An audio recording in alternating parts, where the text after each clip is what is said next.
السلام عليكم ورحمة الله وبركاته. معاكم محمد عطية في فيديو جديد. لو ما تعرفنيش، أنا اسمي محمد عطية، مقيم في تركيا بقالي 4-5 سنين كده بشتغل هنا. والنهاردة جاي لك عشان أقول لك أغرب 5 حاجات أنا شفتهم هنا في تركيا. طيب خلينا بسرعة نبدأ بأول حاجة، ألا وهي القطط.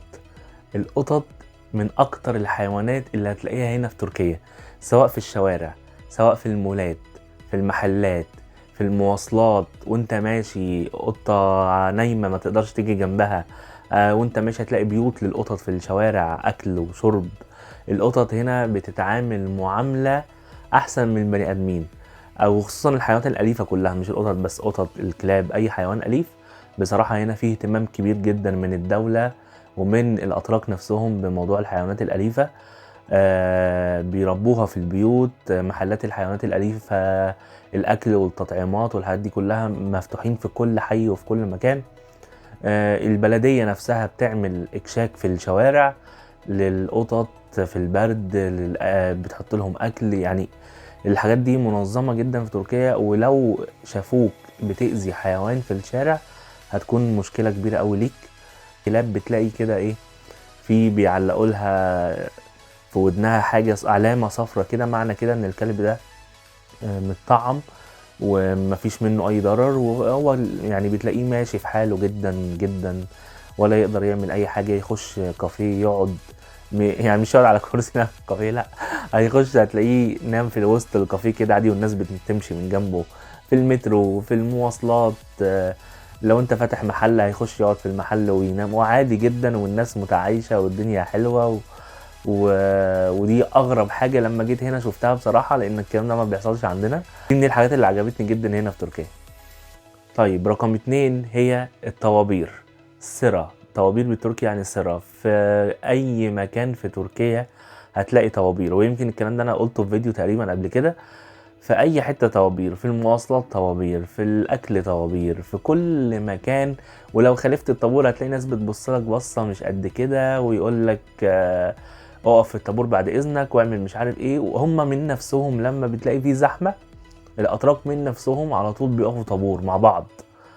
ولو خالفت الطابور ده يا ويلك بقى من نظرات الناس ومن الكلام، وارجع ورا والطابور وي وي. وقصة كبيرة دي برضو لما جيت تركيا.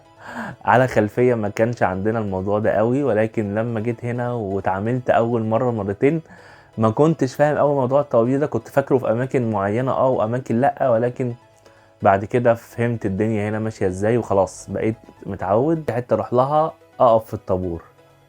تالت حاجة شفتها هنا في تركيا هي الخوف على الناس اللي بتمشي على رجلها في الشارع. ودي لاحظتها اكتر من مرة في الشوارع اللي فيها عربيات وانت بتعدي الطريق. حتى لو انت عديت من مكان مش مخصص انك تعدي منه، هتلاقي العربيات هنا بتحترم جدا الناس اللي ماشية على رجلها، وهيقف ما فيش مشكلة، يعني هيقف عشان انت تعدي. ودي بصراحة انا شفتها كذا مرة، يعني ما شفتش ان حد حتى لو انت عديت من مكان مش مخصص للمشاة، ما شفتش ان هو مثلا هيخبطك غصب او هيعدي من جنبك بسرعة او لا، هيقف مفيش مشكلة جدا. بس طبعا انت ممكن تاخد غرامة لو ظابط شافك، لكن غير كده هيقف لك مفيش مشكلة، مش هيدوس عليك يعني. والاماكن هنا المشاة في اماكن مخصصة للناس اللي ماشية على رجلها وللعجل ففي اهتمام برضو كبير من الدولة والبلديات. بلديات الاحياء، يعني الاحياء زي عندنا في مصر، كل حي او كل مدينة عاملين اماكن مخصصة للمشاة او للعجل. بخلاف ان في اماكن بره الاشارات المرور بيبقى مرسوم عليه كده خطوط بيضة كده في الشارع، المكان ده تعرف ان هو تقدر تعدي منه كمشاة عادي حتى لو مفيش اشارة مرور، والعربيات مجبرة انها تقف لك، مفيش اي مشكلة خالص. رابع حاجة معانا هي الشاي والقهوة. الاتراك يا جماعة مدمنين شاي، مدمنين شاي.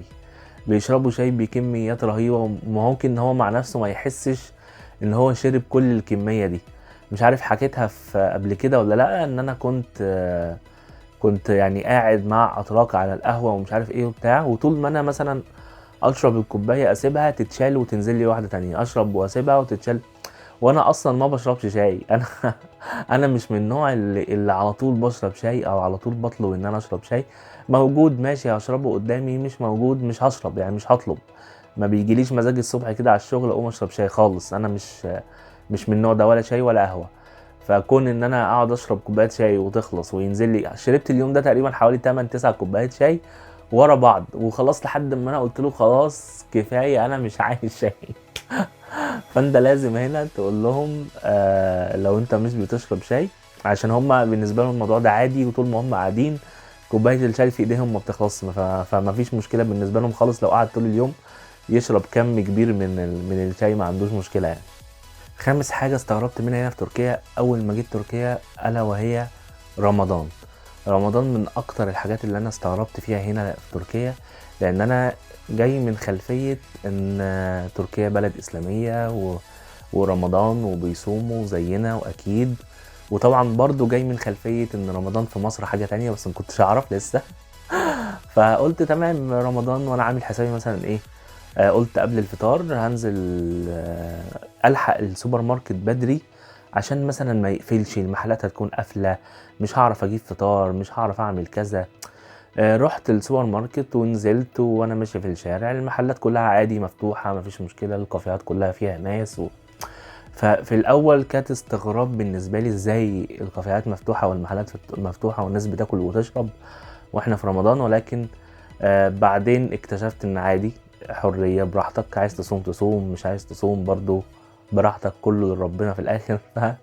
فهنا في رمضان المحلات بتفضل فاتحة والكافيهات ما فيش اي مشكلة، اللي عايز يصوم بيصوم واللي مش عايز يصوم برضو هو حر يعني. ولكن انت لو نزلت اماكن اكثر تدينا زي مثلا الفاتح او ايوب سلطان، ممكن هتلاقي المحلات قافله، وممكن دي اكتر حاجه كنت بشوفها، يعني كنت بشوف موائد رحمن على الفطار في رمضان، وناس تفطر في الشارع يعني في اجواء شبه بلادنا العربيه شويه في المناطق الاكثر تدينا هنا في اسطنبول، زي ما قلت لكم زي في الفاتح وايوب سلطان، هتلاقي الاجواء الرمضانيه شويه غير باقي المناطق يعني. بس ودي كانت اغرب 5 حاجات شفتها هنا في تركيا. قول لنا انت كمان ايه اغرب حاجات شفتها هنا لما جيت تركيا زياره. اكتب لنا في الكومنتات ايه اغرب الحاجات الموجوده في بلدك. السلام عليكم واشوفكم في فيديو جديد. سلام.